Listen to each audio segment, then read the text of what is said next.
What is up? What is up? And we are the KnoitAllz at the KnoitAllz podcast. We don't just talk sports, man. We definitely talk culture and we talk music, man. We had to bring this one here to this platform because we wanted to hear you guys' opinion. First and foremost, man, we definitely want to say we mourn the passing of Marion Barber, man. Rest in peace. Definitely long time Cowboy, great running back. I think he was, the first version of Marshawn Lynch that we ever got a chance to see. He was violent the way that he ran, definitely.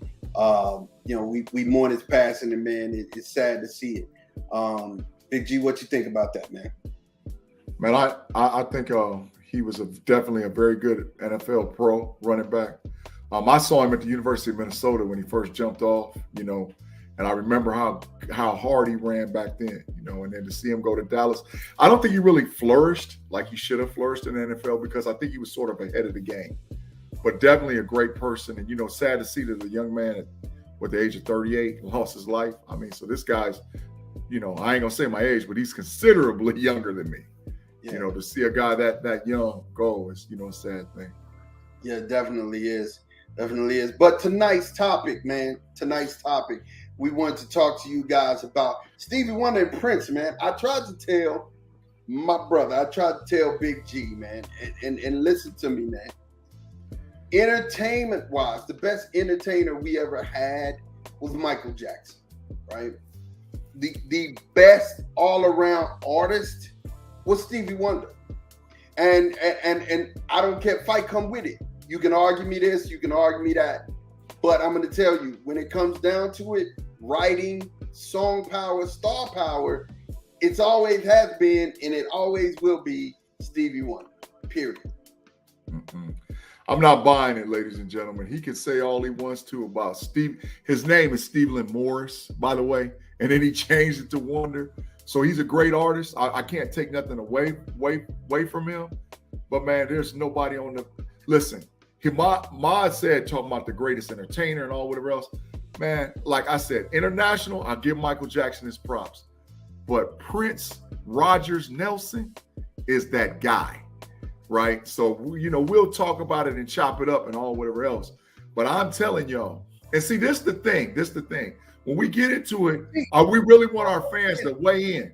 No, we want our fans to weigh in on this, man. We definitely got to have our fans weigh in. Who y'all think? Definitely make sure that y'all leave y'all comments and who y'all think is the best out of these two. But Big G, there's a classic period. They have a period. And get this, they call it the greatest creative run in the history of popular music. From 1972, when this man was 21 years old, to the time that it was 76, to the time that he was 25. This man went on a run, 3 Grammys, 5 classic albums. Where's those at for Prince? Let's talk. Where's his period where it's at there? I just need to know where it's at. So let's talk about Prince Rogers Nelson from 1983 to 1988-89, where he comes back to back with mine. And don't get me started. 1999 first. Then he goes to Purple Rain. Then he goes to Parade. Then he goes to Love Sexy. Then he goes to Sign of the Times. Come on, man. And then at the end, he tops it off with Diamonds and Pearls. That you talk about a 5-year run. You talk about Grammys. I think Prince won 4, maybe 5 Grammys during that time. And he had at least 1 diamond album, possibly another one, because we debated about sales versus international versus in the United States of America. Prince went on a run like it had never been seen before. It's just that Prince is pushed down because guess who was running at the same time Prince Rogers Nelson was? Oh, that guy he mentioned to start out with, Michael Jackson. And also I want to point this out about Prince too. Unlike Stevie Morris Wonder, that had the support of Motown during that period. Oh, here you go. Oh, there they go. There they go. Look at what Prince had to fight against with Warner Brothers Records. Prince was fighting with Warner Brothers all the way from the creation of the 1999 album to all the way when they finally released him. And then we know it took years for us down the line to get Emancipation. So come on, man. We're talking about a creative.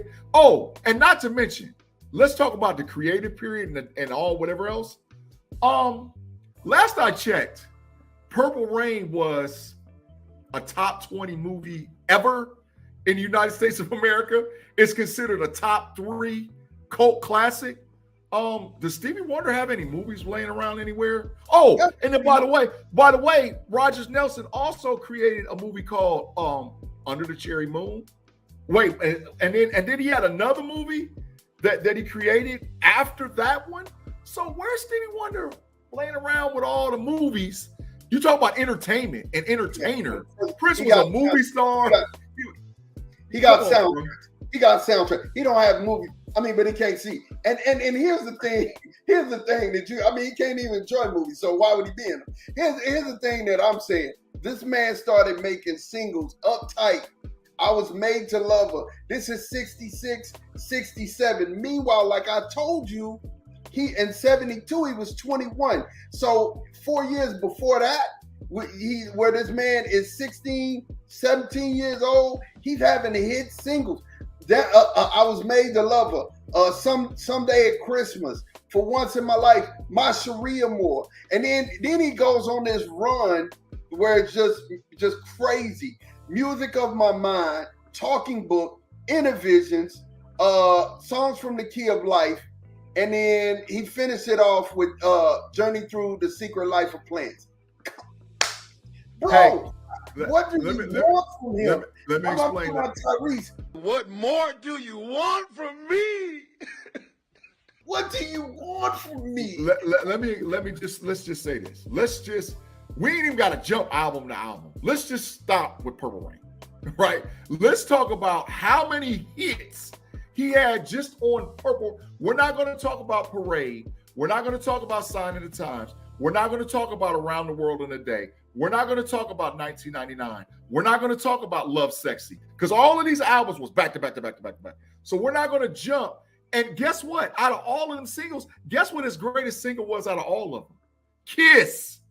So that was 3 or 4 albums with a diamond album that didn't have his greatest song on it.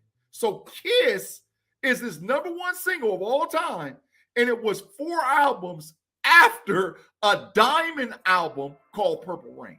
So come on, man. I mean, I could run down the list all day and night for Rogers Nelson. I have the track listing in front of me. Great album. A great album. Let's Go Crazy. The Beautiful Ones. Computer Blue. Darling Nikki. Wednesday. Purple Rain. I Would Die For You. Baby, I'm a Star. Father Song. But that's one album. That's one album. One. So that's 8. That's 8 songs, and 6 of them are hits. You can't argue. One album.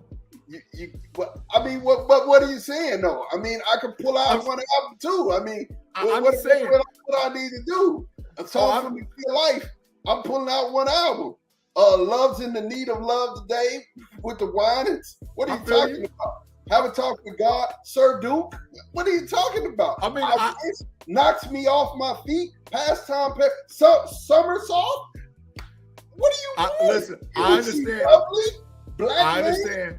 I understand Stevie Wonder had a great album. I understand that. But what I'm saying is that you cannot. I'm not going to be the guy that's going to diminish Stevie Wonder at the expense of telling who Prince is. I'm just saying that Prince Rogers Nelson was that guy. And I think there's a little bit of that bias that's running around for those that watch the KnoitAllz show and know that bias is one of my key words. I think there's a lot of bias running around, right? And then, if we want to take, because you brought this out in our private chat, you was talking about songs that Stevie Wonder wrote for other folks. Right? Yeah, we want to talk about songs that he wrote for other people. It gets ugly during the classic period until you come back to me for Anita Baker. You know what I'm talking about, Aretha Franklin, and then he wrote "Tell Me Something Good" for Rufus and Shaka Khan. Come on, these are hits. Wait. You know, I set you up by asking you that question. Right? This is during. Wait. I just want you to see this. During that period that they named the classic period, which Prince doesn't have, a name for a period of any music that he Prince did? Prince has a classic period. 84 to 89. He wrote all of his music, sang all of his music, played all the instruments, then wrote music for other people. What do you want from him? What more do you want from Stevie? Prince plays more instruments than any person that I've ever known ever. But when you start talking about hits for other people, do we forget that Prince wrote Like a Virgin for Madonna? Did we forget that Prince wrote Sinead O'Connor, Nothing Compares to You? Do we forget that Prince wrote Sugar Walls by Sheena Easton? Do we forget that Prince wrote Shaka Khan, I Feel For You? Do we forget that Prince wrote Love Bizarre by Sheila E? I mean, I will go for day. Madonna, Sheena Easton, Sheila E, Sinead O'Connor, Shaka Khan. I could go for days too. Come on, man. World. He wrote for Michael Jackson. What? I can't help it. Come on. He wrote a verse for We Are the World for Michael Jackson. Quincy Jones wrote We Are the World song. You know who the co-writers are? Stevie Wonder and Quincy Jones. Those are the co-writers, sir. Look at the credits. Hey, he wrote for Elton John, man. Wait. Also, I got to ask a question about We Are the World. So when they produced the We Are the World album, Prince got a solo song on We Are the World. They had the We Are the World song. And when they sold the album, Prince had his own solo song on that album. No other artist. That's because he didn't play well with other artists, man. He was there. He was there. He sung background on We Are the World song. If you actually watch the video, he's in the video towards the end. But he got his own solo song on the We Are the World album. No other artist got their solo song except for Rogers Nelson. Come on, man. What are we talking about? Stevie Wonder was writing hits at 12 years old. Prince didn't start till 18. Whoa. He was behind. There's a little thing right there that's a little tricky. Because you got to also understand that Prince wrote under different names. So Prince founded a group called Flight Time way back when he was 16, 17. Oh, the members of Flight Time were Andre Simone, Alexander O'Neal, Morris Day, Prince Rogers Nelson. They were all in one group. They was in a group called Flight Time. That was a super group. That was definitely a super group. Come on, man. Oh, and not to mention, because I did my research and looked it up. Stevie Wonder does have a street named, it's 2 blocks long in Detroit, Michigan. That's named Stevie Wonder Boulevard, right? It's in Detroit because we looked it up. I Google searched and all whatever else. However, Prince Rogers Nelson, they have changed First Avenue, the whole street from the beginning of First Avenue over in St. Paul, Minnesota, all the way to the end of First Avenue that goes through Minneapolis, Minnesota, to Prince Rogers Nelson Boulevard. So when you start talking about First Street is on the line of Bill Street. That's in Memphis, Tennessee, as far as a street known for music. What's the street in Austin, Texas, Mod, that everybody goes to? 6th Street, is that it? Did everybody? Yeah, so they ain't changing 6th Street to Matthew McConaughey. they ain't trading Bill Street to B.B. King, but they changed First Avenue to Prince Rogers Nelson Boulevard. Know it all, listeners. I need for you guys to chime in. I need for y'all to leave it in the comments who y'all think's number one. We definitely need y'all to help us settle it. But I think Billboard kind of settled it for us. But we're gonna leave it at Billboard because Billboard has him as the number 27 greatest artist of all time. And Stevie did like 17. I really don't want to, Billboard is biased. Billboard is biased. I really want to point that out to you, but sir, I mean, one of the greatest artists of all time. So I just, I really need to let you know, it's just one of them things, man. 100, when you talk about the 100 greatest artists of all times, that's what it is. And I want to read this off. I want to read this off. So I'm gonna check this list. and read this off to our listeners, and then we're gonna get out of here. Billboard, the Rolling Stone. We won't even look at Rolling Stone. We're looking at Billboard, because Billboard's the only thing that matters, because this Billboard charts.